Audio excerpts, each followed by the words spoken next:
A ver. Ahí veo que somos 6. A ver, ¿quiénes son?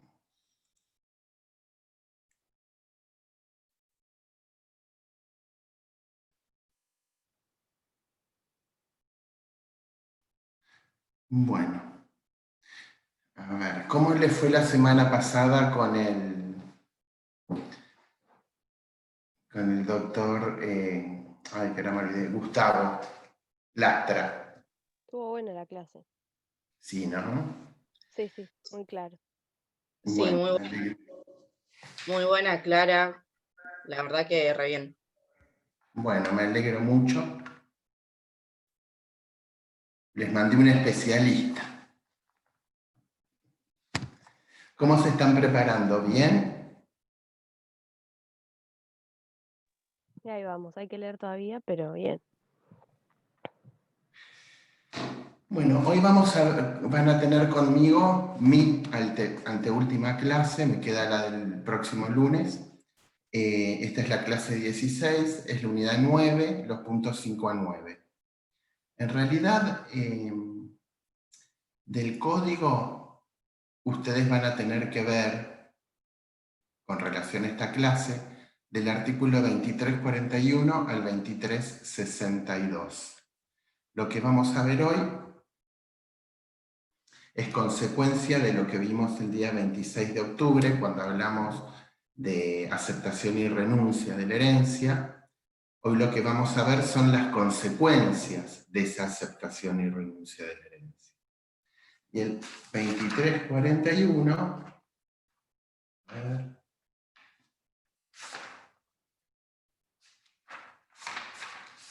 pasé,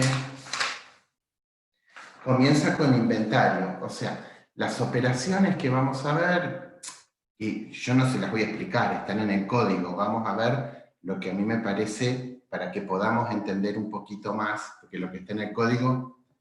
Hola Cleopatra, ahora te veo. ¿Cómo están? Es más fácil si los veo, si no, siento que le hablo nada más que a Lucía.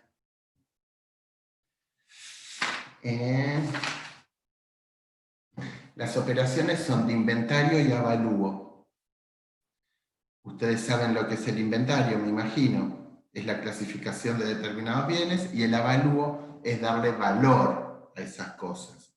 Normalmente cuando hablamos de cosas inmuebles, ese valor se da por medio de las valuaciones fiscales, que son los montos que establece la provincia para determinados bienes, para el pago de los impuestos, lo que no significa que esa evaluación fiscal es el valor real de ese inmueble. Entonces, para empezar a ordenarnos, como consecuencia de esta aceptación o renuncia de la herencia, durante el Código de Vélez tuvimos que esta herencia podía ser aceptada de manera pura y simple o bajo beneficio de inventario. Esto sufre toda una evolución, esto viene de Roma.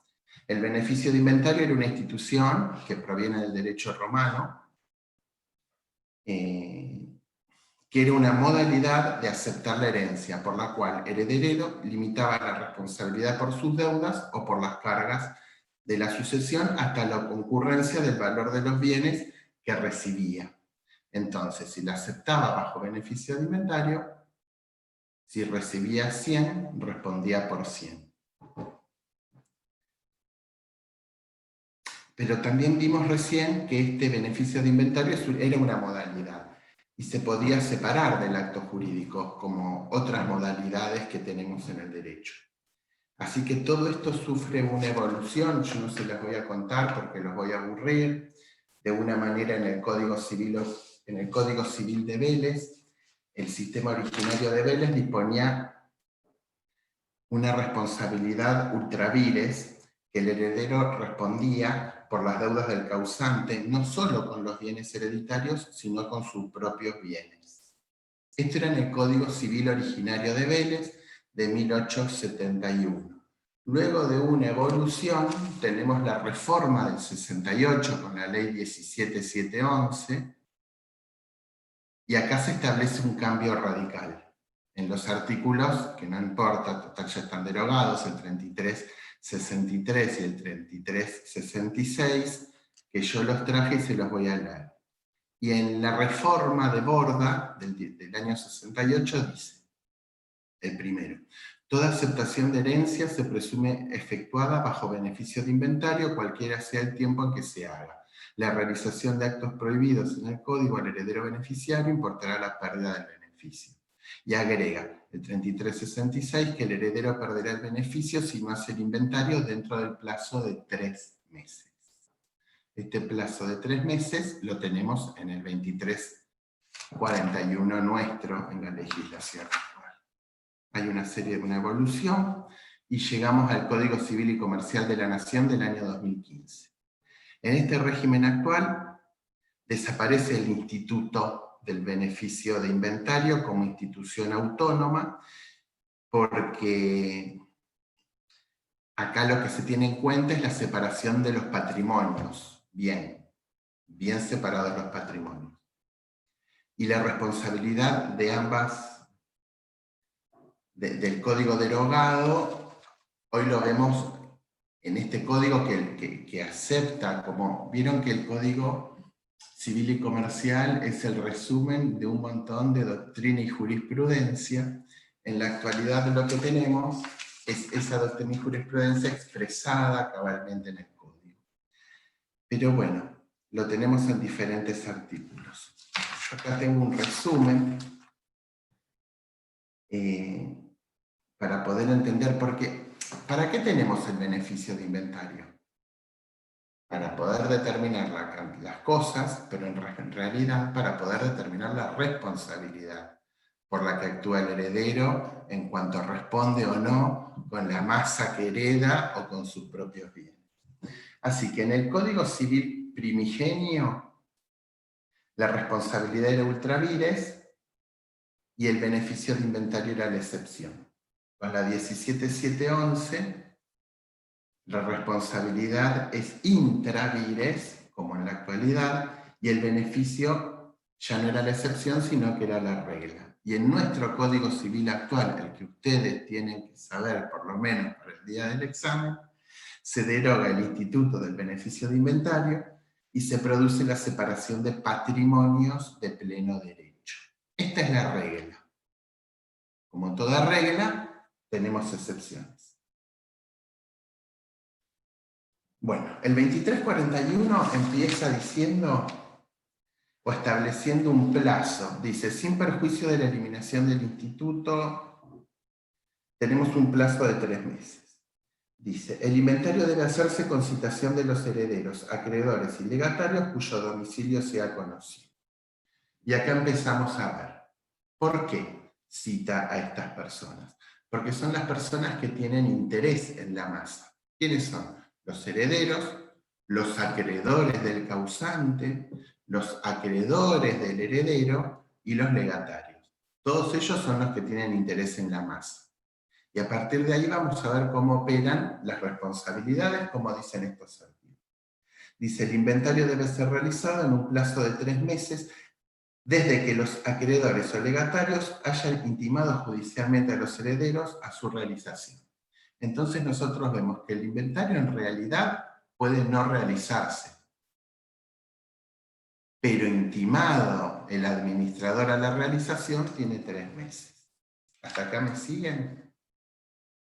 Bueno, espero que sí. El inventario tiene formalidades. El inventario, qué difícil que es dar así las clases porque esto da lugar a un montón de charlas, pero bueno, ya no les puedo preguntar nada. Acá nos tenemos que ir a diferentes normas, ¿no?, del código. Pero no solamente del Código Civil y Comercial, sino también del Código Procesal. Yo me imagino que ustedes por ahí ya dieron las materias procesales. Si no, van a tener que conseguirse un código y está bueno que lo hagan, así pueden relacionar esto que están estudiando con los artículos del Código Procesal y empezamos con el 754. El 754 del Código Procesal de la provincia de Buenos Aires. El inventario debe ser confeccionado por un escribano, establece el código de la provincia y casi todos los demás códigos, por lo menos el código de la nación también.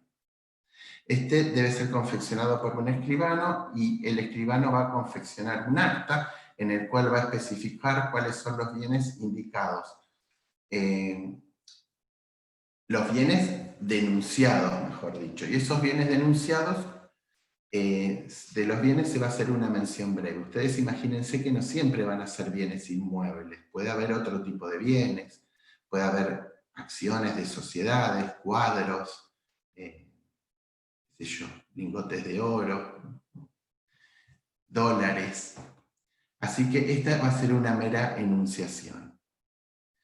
Y el escribano va a plasmar en el acta las constancias de todo este tipo de bienes denunciados, y también esto se va a presentar en el expediente. Y ese acta de inventario va a poder ser impugnada o aceptada por estos sujetos que vimos, herederos, acreedores o legatarios. El 759 del Código Procesal de la Provincia establece los plazos y los reclamos que pueden llegar a ser estos sujetos, siempre va a ser por vía incidental. O sea, al proceso principal, el incidente de oposición. El 2342 establece la denuncia de bienes. Y acá, esto es importante, porque la voluntad unánime de los copropietarios de la masa indivisa, del inventario, puede ser sustituido este inventario por la denuncia de bienes, salvo que el inventario haya sido pedido por los acreedores o se imponga por disposición de la ley. ¿Qué vemos acá? Acá vemos algo de lo que tal vez hablamos al principio, donde un régimen legal, estricto, de orden público, establece o da lugar a la autonomía de la voluntad. Estas son disposiciones donde vemos que la autonomía de la voluntad, siempre que exista acuerdo, hace que se pueda suprimir el inventario por la denuncia. Esta es una alternativa nueva. Y bueno, después tenemos el avalúo. El avalúo, dice el 2343, dice: la evaluación debe hacerse por quien designen los copropietarios de la masa indivisa, si están de acuerdo y son todos plenamente capaces; caso contrario, por quien designe el juez, de acuerdo a la ley local. El valor de los bienes se debe fijar a la época más próxima del acto de la partición. O sea, inventario y avalúo, que es como sal y pimienta, siempre van juntos. En realidad el inventario se hace, o no se hace, se denuncian los bienes, pero si se intima, tenemos 3 meses para hacerlo. Y el avalúo, conforme dice el código, dicen los códigos procesales, siempre tiene que ser al momento más cercano a la partición. El acto... Decime, por favor, mejor. Porque me quedé pensando cuando dice que el inventario debe ser realizado en el plazo de 3 meses, ¿no? Desde la intimación. Sí. Bueno, ¿qué pasa si nada sucede, no? Si no se realiza la consecuencia. Bueno, ahora vamos a llegar ahora en un ratito cuál es Bueno. la consecuencia de la no confección del inventario. Muy bien. O me lo pase, a ver, espera. Doctor, le hago una consulta, aprovecho que Lucía preguntó. Dale. Para esto de que tienen que hacer el inventario para la intimación, ¿tienen que esperar los 9 días o se puede hacer? Sí, siempre se tienen que esperar los 9 días. ¿Sabes cuál es la única excepción a los 9 días? La cesión de derechos de herencia del 2302. Porque no se pueden ceder los derechos de la herencia a un... Acá tenemos 2 cuestiones. El 2277 establece que la muerte real o presunta de una persona inicia la sucesión, que es lo que habíamos visto en la otra clase, que es un plazo que es automático. El código lo llama proceso sucesorio y nosotros nos confundimos por ahí el proceso sucesorio con lo que pasa en tribunales. En tribunales se inicia la sucesión en un proceso que puede realizarse en cualquier momento. Se establece que por lo menos tienen que pasar los 9 días de llanto y luto, que es por una cuestión de respeto. Entonces, iniciado el proceso sucesorio, en cualquier momento puede ser que se intime a la confección del inventario. Y puede ser que el administrador designado no lo realice, entonces van a pedir la remoción. Y acá tenemos que ver excepciones, que yo me las pasé. ¿Qué pasa si no se realiza el inventario? O los acreedores y legatarios lo intiman judicialmente. ¿Qué pasa si se oculta fraudulentamente bienes en la sucesión, omitiéndolo en el inventario? Cosas que pueden pasar, que las vemos en las películas y en la realidad. En este caso, buen día. Me incorporé un poquito más tarde, me quedé dormida. En ese caso, tiene que ver con que cambian el tema de la responsabilidad, ¿verdad? Que ya no responden con con los bienes de la herencia, sino que empiezan a Muy responder. bien, Ailén. Acá tenemos 2 artículos, el 2295 y el 2321. El 2295, esas son las sanciones. Muy bien. Por eso empezamos diciendo, ¿para qué queremos saber del inventario? Para ver con qué respondemos, si con lo de la masa o con lo nuestro. Dice, aceptación forzada, que lo vimos también la otra vuelta. El heredero que oculta o sustrae bienes de la herencia es considerado aceptante con responsabilidad ilimitada. Pierde el derecho de renunciar y no tiene parte alguna en aquello que ha sido objeto de su ocultamiento o sustracción. En el supuesto de que no puede restituir la cosa, debe restituir el valor estimado al momento de la restitución, que ahí nos íbamos al libro de las obligaciones. Y el 2321 establece responsabilidad con los propios bienes. Responde con sus propios bienes por el pago de las deudas del causante y cargas de la herencia el heredero que no hace el inventario en el plazo de 3 meses, oculta fraudulentamente los bienes, exagera dolosamente el pasivo o enajena bienes de la sucesión, excepto que el acto sea conveniente y el precio ingrese a la masa. Acá lo que tenemos que ver de que se está organizando en normas que son tuitivas para el patrimonio sucesorio y que da lugar a cada individualidad de cada sucesión. Pero bueno, a mí lo que me interesa es que vayan bien orientadas y entendamos más o menos los conceptos así amplios para poder el día de mañana, en el ejercicio, poder trabajar. Esto me parece que no.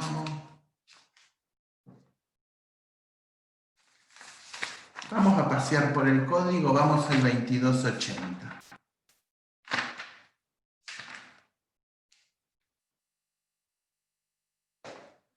Situación de los herederos. ¿Cómo organiza el código la responsabilidad limitada del régimen en el Código Civil y Comercial? El 2280 dice, en el tercer párrafo, en principio responden por las deudas del causante con los bienes que reciben o con su valor en caso de haber sido enajenados. Recién vimos el 2321, con el valor de lo enajenado si se incorpora a la sucesión. El 2317 dice, el heredero queda obligado por las deudas y legados de la sucesión solo hasta la concurrencia del valor de los bienes hereditarios recibidos. En caso de pluralidad de herederos, estos responden con la masa hereditaria indivisa. Entonces, lo que vemos acá es que el código adopta una responsabilidad limitada con relación a estos bienes, a estos valores. Yo acá anoté para que lo podamos entender. Vimos el 2280, el 2317, el 2321, el último inciso. Y todo esto es para que nosotros entendamos que el heredero va a responder con los bienes hereditarios y solo en caso de enajenación o imposibilidad de identificación va a responder hasta la concurrencia del valor. Yo no sé si ustedes notan lo que les estoy diciendo, pero acá estamos hablando del valor, no de la cosa. Y esto yo quiero que ustedes lo recuerden para la semana que viene, cuando veamos colación de donaciones en la última etapa, y vamos a ver cómo se desarrolla, porque está con relación a este tema, lo que nosotros vamos a estudiar la semana que viene va a ser la ley actual. Pero ya tiene media sanción de senadores, y la semana pasada adquirió aprobación en la Comisión de Interés Legislativo, la modificación de los artículos que vamos a estudiar la semana que viene. Así que lo que vamos a estudiar, espero que haya durado del 2015 hasta dentro de muy poquito tiempo, y eso se modifica. ¿Vieron que discúlpeme, una consulta. Usted dijo que solo va a responder hasta la concurrencia del valor en el caso de, le entendí como una confusión patrimonial, ¿o no es la palabra? Porque no llegué a escuchar la palabra que usó. No sé qué dije, pero a ver, los bienes recibidos, hasta la concurrencia del valor de los bienes recibidos. O sea, acá puede haber diversas situaciones. Puede ser que el administrador vende unas vacas porque tiene que pagarle al puestero y lo que sobra lo incorpora, y eso puede ser beneficioso o no. Imagínense que acá estamos hablando de situaciones conflictivas, porque en situaciones como vimos al principio, donde hay acuerdo, siempre se van a ir aprobando las cuentas en la medida que el administrador las vaya presentando, y como es en la mayoría de las sucesiones. Acá el problema lo tenemos cuando no hay acuerdo, cuando hay valores, cuando uno se hace el vivo. Entonces, si alguien vende en ejercicio de la administración, lo que se va a tener en cuenta es ese valor. Y si ese valor es un valor exiguo, ahí vamos a aplicar ya donde no lo va a proteger esta limitación de responsabilidad que es el principio. Que son los casos, los supuestos del 23-21, que si quieren los repasamos de vuelta. Entonces, en principio, la responsabilidad es limitada, se va a tener en cuenta en caso de enajenación o de imposibilidad de identificación, responder con la concurrencia del valor de los bienes recibidos. Pero el 23-21 habla de la responsabilidad con los propios bienes, donde ya la responsabilidad no es limitada, es ilimitada, y va a ser para estos 4 supuestos. Se los repito. Cuando no se hace el inventario en el plazo de los 3 meses de haber sido intimado, cuando se oculta fraudulentamente los bienes de la sucesión, cuando se exagera dolosamente el pasivo sucesorio, o cuando por ejemplo, el causante debía 1, pero el administrador dice que se deben 10. Cuando se enajenan los bienes de la sucesión, excepto que el acto sea conveniente y el precio obtenido ingrese a lo más. Bueno, acá se establecen, o sea, acá llegamos a conclusiones que parecen muy sencillas, pero que eran artículos y artículos y artículos del Código Civil derogado.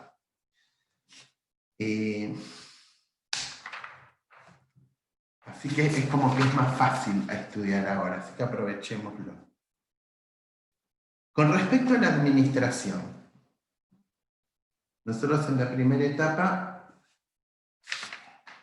tenemos dentro del proceso sucesorio, el inventario y el avalúo, que son estos artículos, la administración judicial de la sucesión. Vieron que hay funcionarios. El último que nunca nadie llega a estudiar es el albacea testamentario. Pero acá tenemos el administrador. El administrador lo tenemos a partir del 2345 y dicen que pueden ser administradores dice, capacidad, las personas humanas plenamente capaces y las jurídicas autorizadas por ley o los estatutos para administrar bienes ajenos pueden ejercer el cargo de administrador. O sea que acá ya nos determina bien la capacidad. En el Código de Vélez, la administración de la herencia constituía un deber del heredero beneficiario, era un deber. Y este carácter había sido discutido si el heredero solo administraba en defensa de su propio interés o en defensa del interés de todos, o lo hacía como mandatario de sus acreedores y legatarios. Acá queda claro que el administrador va a ser cualquier heredero mayor, capaz, o que puede ser una persona jurídica que tenga como objeto la administración de bienes de terceros.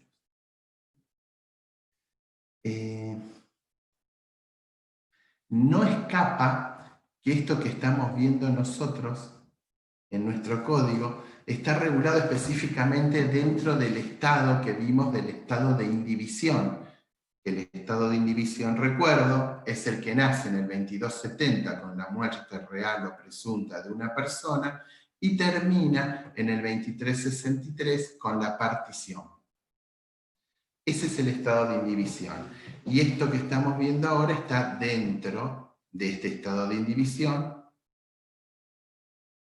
como administración judicial. Y acá tenemos la administración de los bienes. Vieron que el código va para adelante y para atrás. Yo les recomiendo que lean, para entenderlo mejor, en administración de los bienes, los artículos 23-24, 23-25, 23-27 y 23-53, que son las funciones de la administración. Después tenemos otra parte dentro de la administración, que es la liquidación. ¿Qué significa liquidar? Saber cuál es el pasivo, saber cuál es el activo, pagar, y de lo que queda vamos a partir. Para estos artículos de administración son los que les dije. Para la liquidación tenemos de vuelta el 23-25, el 23-53 y el 23-54. Y al final tenemos la rendición de cuentas, que es el 23-55. Son todos estos artículos que les dije, que yo no se los voy a leer, espero que los lean ustedes cuando estén estudiando, pero a mí lo que me interesa, ¿ustedes vieron sociedades? Bueno, es lo mismo. El proceso en esta etapa final, cuando deciden los socios establecer la liquidación de la sociedad, vamos a establecer cuál es el activo, cuál es el pasivo, cómo liquidamos y de lo que queda, cómo lo distribuimos. Esto es, dentro del proceso es la misma mecánica. Y esto tiene mucho que ver también con el mandato, porque el 2355, que habla de la rendición de cuentas, ¿la rendición de cuentas qué es? Es una obligación que tienen todos los mandatarios o administradores, o ustedes cuando sean abogados, y trabajen, y un cliente de ustedes les otorgue un poder de representación, ustedes siempre van a tener inserta la obligación de rendir cuentas. ¿Cuándo rendimos cuentas? Cuando trabajamos, al final, para que nos aprueben las cuentas, para que nos aprueben nuestro trabajo, nuestra gestión.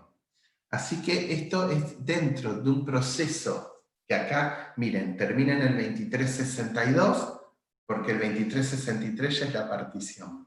Esto es un proceso que lo tienen en el divorcio, que lo tienen en la sucesión y que lo tienen en todo el proceso donde existe una indivisión.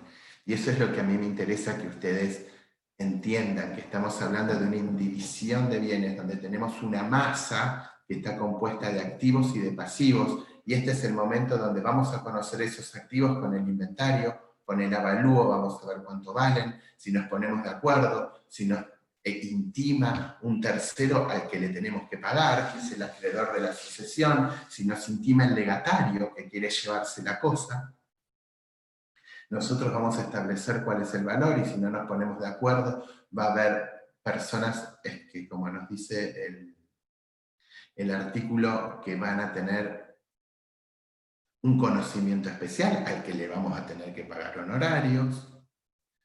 Y después, cuando ya sabemos cuál es nuestro activo, cuál es el pasivo, un administrador que se encarga de realizar los pagos ordinarios de la administración, que va a ser, como era antes, un heredero cualquiera, o el que nosotros designamos, o un tercero, al que una vez que sepamos cuáles son exactamente las cuentas de la administración y paguemos nuestros créditos, va a tener que rendirle cuentas a la sucesión, y esas cuentas van a tener que ser aprobadas. Se paga, y del remanente llegamos a lo que yo no les voy a dar, que es la partición del 2363. Entonces, ya que avanzamos en todo este proceso, todos estos artículos son interesantes, pero bueno, vamos al pago de acreedores y legados, que es el 2356. Son poquitos artículos, eso también se los dejo a ustedes para que lo lean, pero lo que yo quería ver es que el administrador, una de sus funciones, la última que vimos, es rendir cuentas, pero bueno, en ejercicio de sus funciones, ¿qué va a hacer? Va a pagar. ¿Y qué va a pagar? Va a pagar las deudas y va a pagar los legados. ¿Con qué lo va a pagar? ¿Con su propio dinero? No. Con el producto de los bienes de la masa. Entonces, con relación a este orden de pago, lo que acá no nos dice, por eso los artículos que están instituidos, que ustedes tienen que estudiar inexorablemente, están en el código. Pero cuando vean acá el 2356, al lado, anoten 2316. Esto me lo voy a anotar yo también.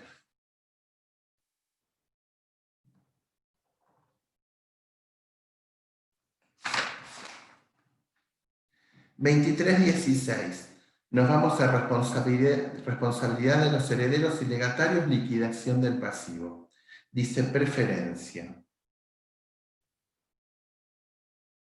Los acreedores por deudas del causante y por cargas de la sucesión y los legatarios tienen derecho al cobro de sus créditos y legados sobre los bienes de la herencia, con preferencia sobre los acreedores de los herederos.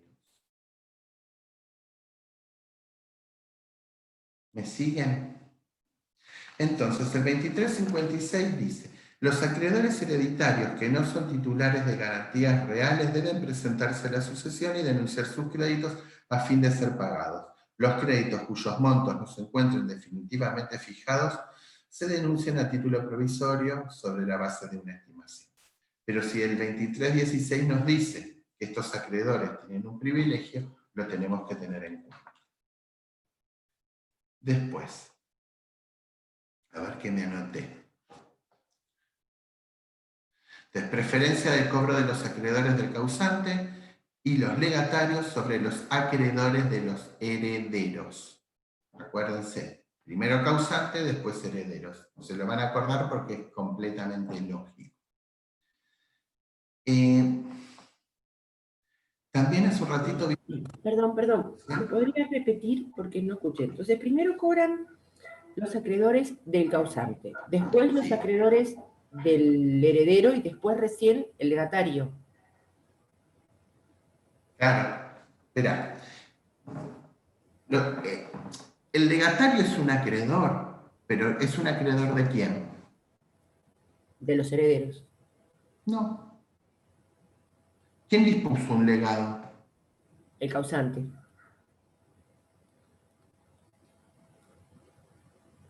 El legatario tiene un privilegio.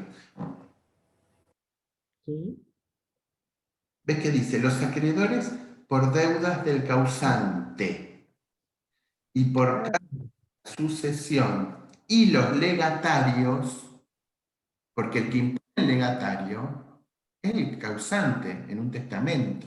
Claro, Ese tiene privilegio. sí. Tienen derecho al cobro de sus créditos y legados sobre los bienes de la herencia, con preferencia a los acreedores de los herederos. Bien. Por eso se los uní, porque si no, tenemos tantas normas dispersas que es difícil, viste, de congeniar. ¿Por qué excluye a los acreedores titulares de garantías reales? ¿Cómo? Que el 2356 dice que los acreedores que no son titulares de garantías reales, ¿a por qué los excluye? Porque el que tiene una garantía real ya tiene privilegio por Ya otro lado. tiene ese privilegio, claro, ese, Claro. claro.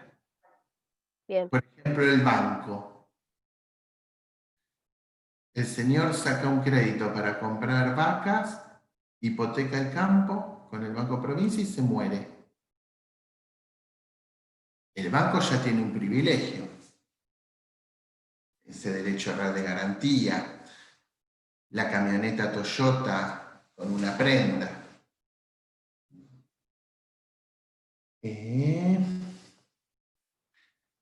Dice.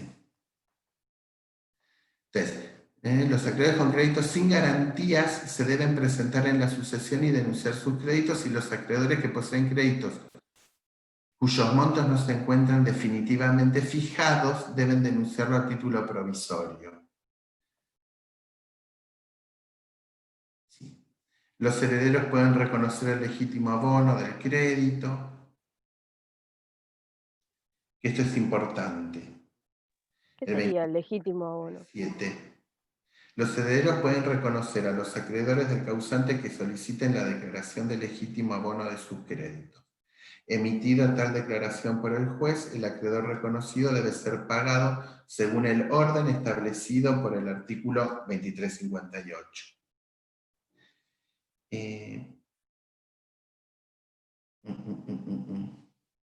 El 2358, miren lo que dice. Establece el rango. Dice, el administrador debe pagar a los acreedores presentados según el rango de preferencia de cada crédito establecido en la ley de concursos, la 23551. Pagados los acreedores, los legados se cumplen en los límites de la porción disponible mediante el siguiente orden. Los que tienen preferencia otorgadas por el testamento, cosa cierta y determinada, y los demás legados. Si hay varios de la misma categoría, se pagan a prorrata. Esto es el legítimo abono. Y yo les recomiendo acá que lean el 2325.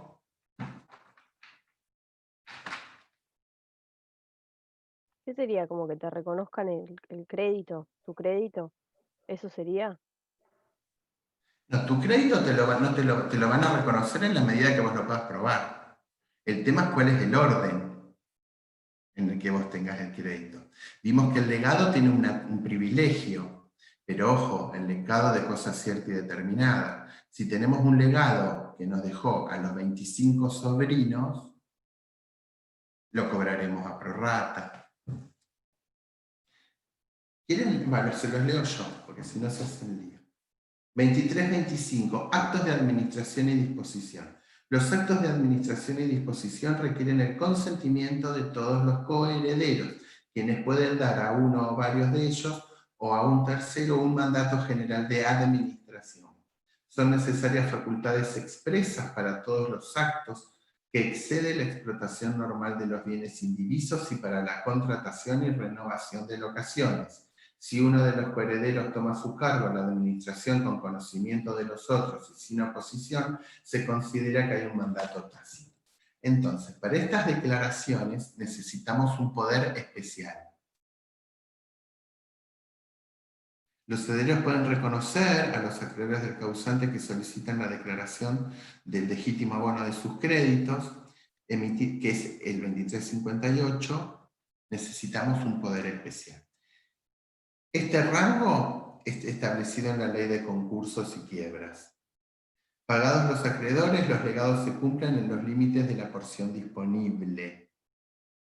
Acá está estableciendo marcos, parámetros para ver cómo el administrador va a realizar los pagos. Y el 2359 es una garantía.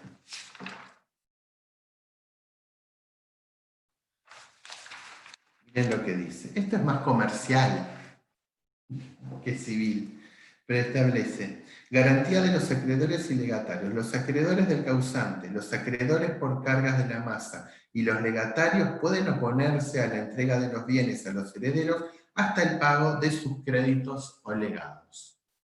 ¿Por qué? Por el 2316 que dice que tienen preferencia. Entonces, en caso de que se tenga que pagar, se tienen que ofrecer garantías.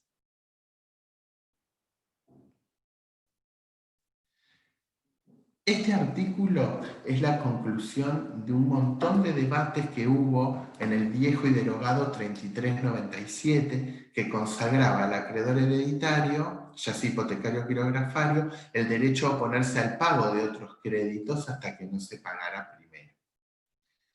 Entonces, a veces para realizar esos pagos lo que había que establecer era garantías, ¿dentro de qué? De esta masa indivisa.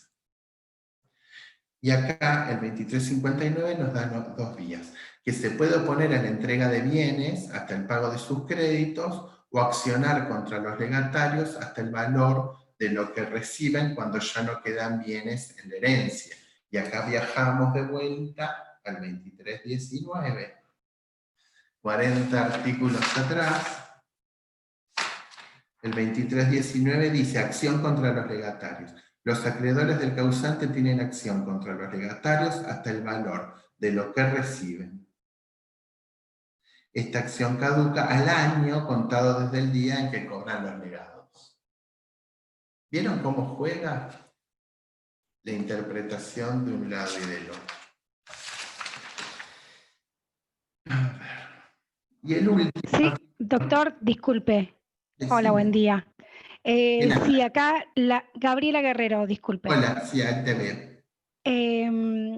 Acá en el 2358, si bien hace referencia a esta administración correspondiente en cuanto hay un concurso, digamos. Mi duda era si cuando el causante deja un bien determinado a un legatario, si surgiere esta causal de que los bienes, la masa de bienes van al concurso, es como que estos acreedores tienen la posibilidad de ir contra el bien determinado que se le dejó al legatario, o ese bien ya es del legatario. No, entraría... Claro que dice, vos imaginate esto. Yo soy una persona que tiene muchas deudas, que sé que me voy a concursar, y a la vez estoy muy enfermo y me voy a morir, porque de algo que sabemos todos, que algún día nos vamos a morir. Y dejo todo mi patrimonio en legados particulares. Si fuera así, ¿a quién estoy perjudicando? A los acreedores. Claro. Entonces, acá lo que te establece el principio general es que, con relación a los herederos particulares, van a tener preferencia en la entrega de la cosa los legatarios. Pero con relación al procedimiento de pago, vamos a establecer un rango. O sea, yo el otro día justo tuve que intervenir en la apertura de una caja de seguridad del Banco Provincia de una sucesión quebrada. Por suerte no había nada en la caja de seguridad. Pero ¿quiénes estábamos en el banco? El oficial de justicia, el abogado de cada parte y de los acreedores.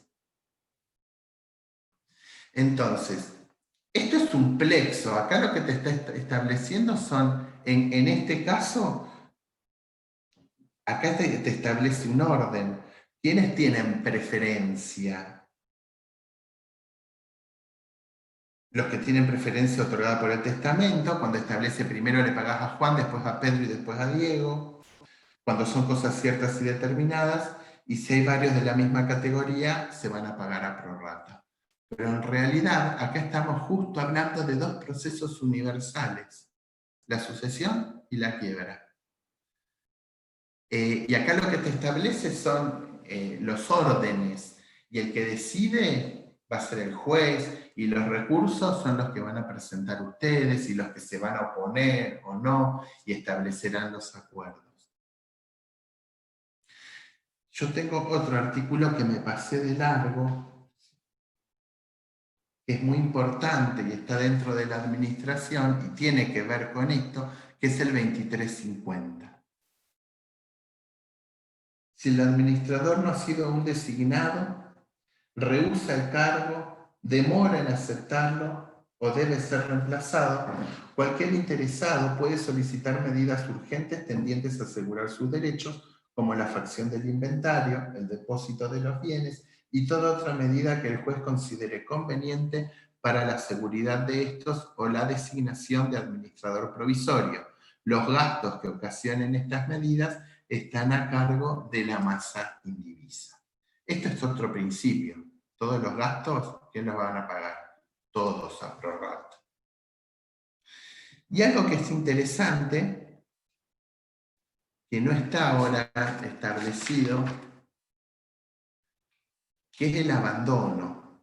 Vélez establecía en el 3379 del Código de Vélez, permitía que el heredero beneficiario hiciera abandono de la administración y la liquidación de los bienes a favor de acreedores y legatarios.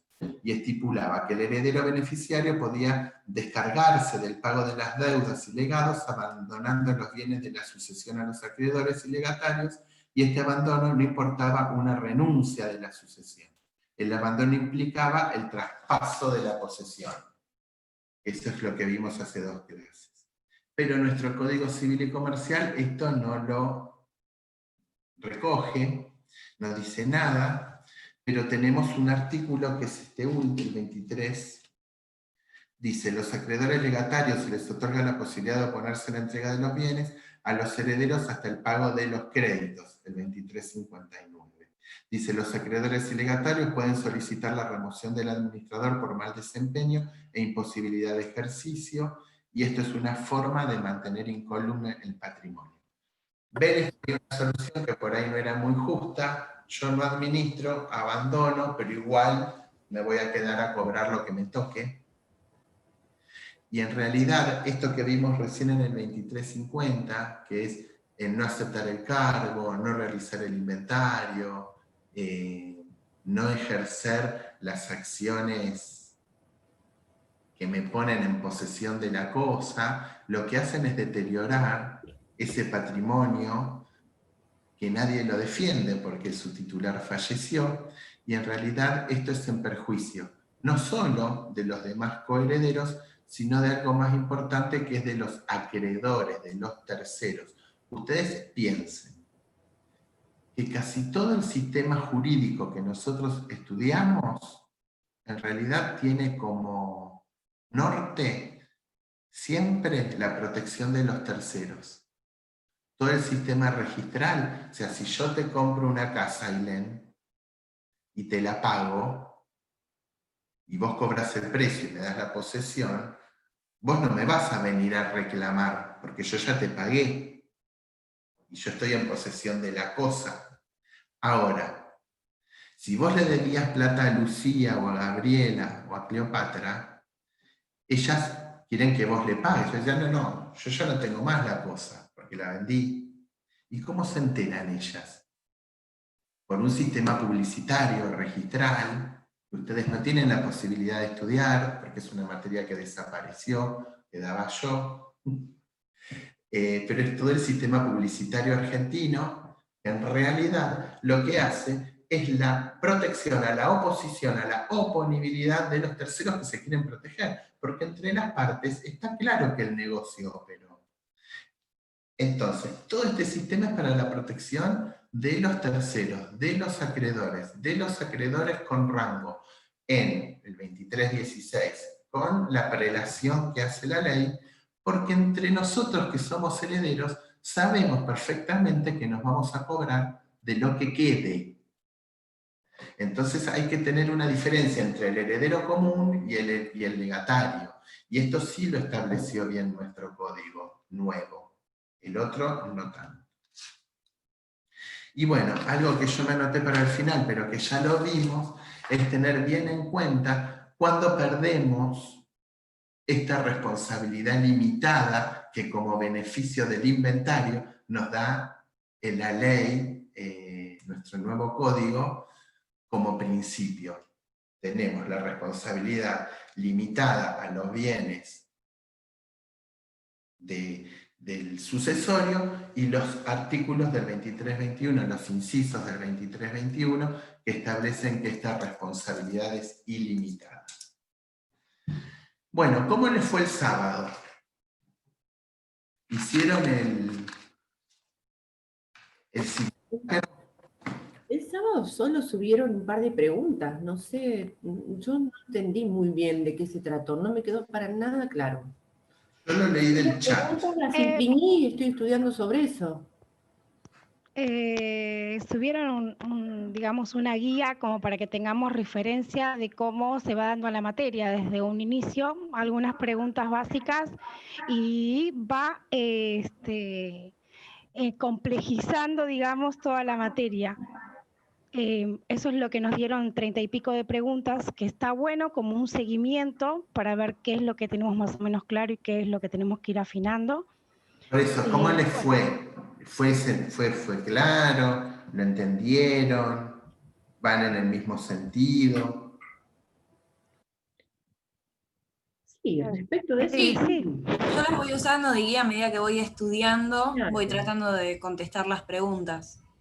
Perfecto, para eso sirve, para organizarte en... O sea, la mejor organización, yo fui a la facultad igual que ustedes, lo que pasa es que me fui hace 30 años ya de la facultad. Es estudiar por los programas, chicos. Sí.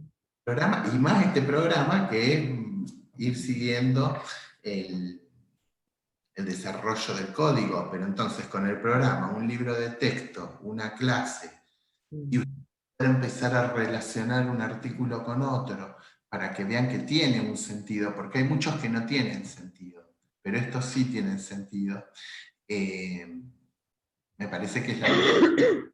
Así que bueno, yo los espero el lunes que viene, que es la última clase. Esta clase de la semana que viene, para que, ya que están estudiando, porque yo también fui a la facultad y no estudié desde el primer día. Como después te das cuenta que tenés que hacer. Esta clase la última, que es el lunes que viene, 16, ya viene Navidad, 16 de noviembre, tiene relación con la unidad 3, que nosotros la dimos. A ver. Esperen que yo estoy que me pierdo.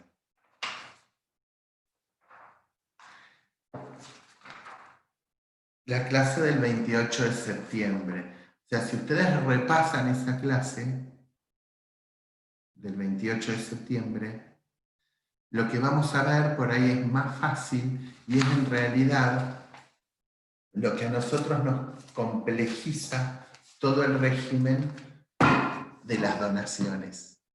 Que cuando se van a discutir, cuando la persona que donó se murió.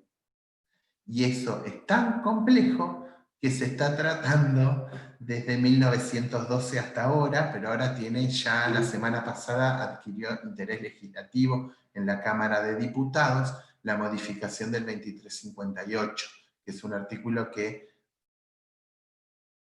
estamos muy enojados los notarios, y en realidad, más que los notarios, estamos muy enojados todas las personas que intervenimos en el ámbito de la transmisión de bienes, no por causa de muerte, sino entre vivos, donde entendemos que es voluntad generalmente de los padres donarles a sus hijos los bienes. Como te dice la gente, yo le quiero donar en vida, por supuesto, porque si no lo donas en vida, muerto ya no podés donar. Se transmite como estamos estudiando nosotros.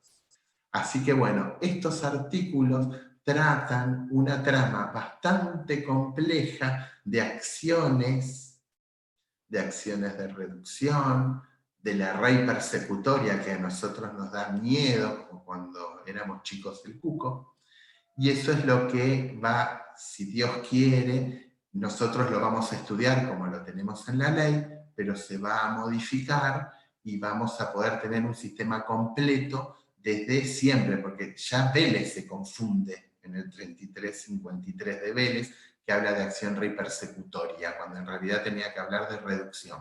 Pero bueno, todo eso se los cuento la semana que viene. Estudien y sigan estas guías que en realidad son de apoyo. Yo sé que son bastante complicadas, pero bueno, es para más o menos que no sea una sorpresa el día del examen, todo lo tienen en el código, y desde ya que estudiando siempre se logran buenos resultados, así que vayan tranquilas. Nos vemos el lunes. Gracias. Gracias, hasta luego. Gracias, doctor. Hasta luego. Hasta luego. Gracias.